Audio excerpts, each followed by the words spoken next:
Good morning, it's August 24th, and this is To My Liberal Friends. It's the economy, stupid. This phrase was coined by James Carville when he was advising Bill Clinton in 1992. Well, in 1992, the country was experiencing an economic recession, and the incumbent, George H.W. Bush, was perceived to be out of touch with the average American. Remember when he could not tell you what the price of a gallon of milk was in the grocery store? That's a trick question because nobody really expected the President of the United States be doing his own grocery shopping, but the question resonated with the voters. And I will tell you that 30 years later, the same saying and question is resonating with voters again. The number one issue on the minds of voters is the economy. There's nothing more important to the average American, and nothing more kitchen table is an issue than the family's ability to put food on the table to feed their family. Well, Joe Biden's out on the campaign trail telling everyone his economic program, which he calls Bidenomics, is working. But if he was truly tuned in, he would realize it's not working for the voters. His friends in the media show for him on a daily basis by downplaying the key pocketbook issues that are punishing the people, and over 50% of them think the economy is getting worse, not better. But his friends in the media, which trend toward the liberal side of the political equation, try to protect Biden from any bad news. And what we hear from them is terms like soft landing and low unemployment. They buy into Biden's constant bragging that inflation is coming down and ignore that it skyrocketed under him in his first 2 years in office.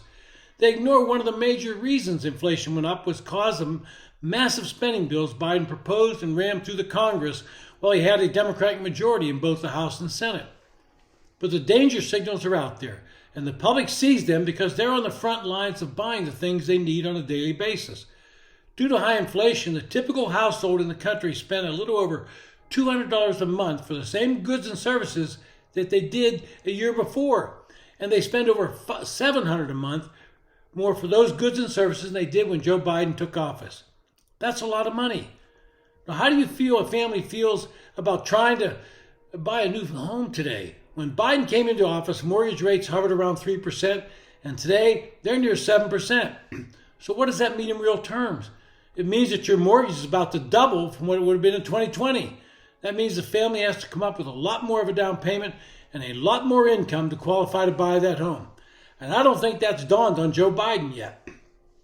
Americans are trying to find ways to cope with the rising costs of everything. One of the things they're doing is turning to credit cards to buy the basic necessities of life. Credit card debt has just topped $1 trillion, and the result is, as you would expect, delinquencies are on the rise. The cost of new and used cars are on the rise, in part because of the rise in interest rates.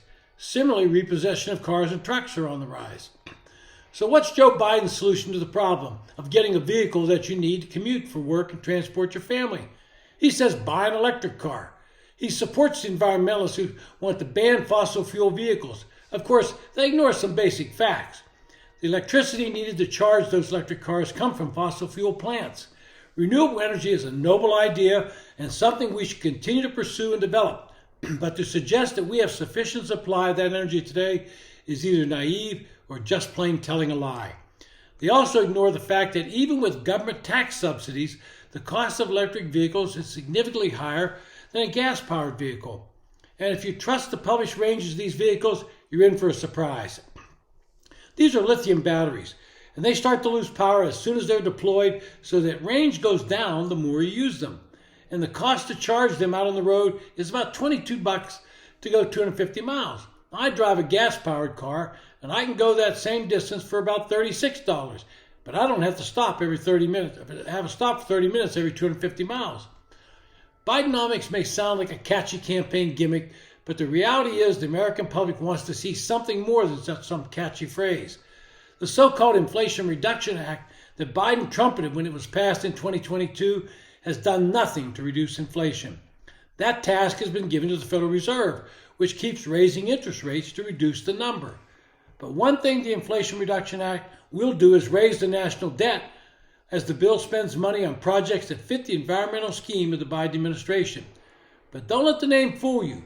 According to the nonpartisan Congressional Budget Office, they conclude that the changes would have a negligible impact on inflation this year and next. And the University of Pennsylvania's Penn Wharton budget model concludes that over the next decade, the impact on inflation is statistically indistinguishable from zero. And if you want to tamp down inflation, then you have to reduce government spending. There are a myriad of government programs that might be considered nice if we had the extra money to spend on them. But in times of a budget crisis, which we have now, with massive deficits, we simply cannot afford these type of programs. I'm confident that I could enter any federal department or agency, and within 6 months I could reduce their spending by 20%. And the only people that would know these programs were cut would be the bureaucrats that initiated them and those working on them. Instead of making up some catchy campaign slogan, perhaps the Biden team could admit that they helped cause inflation with their prolific spending, and then promise to start taking the axe to unneeded government spending. Then finally, we might be able to bring the federal budget into some form of balance, and that would be real economics, sans the president's name. This has been To My Liberal Friends. Thanks for listening. If you enjoy the podcast, hit the subscribe button.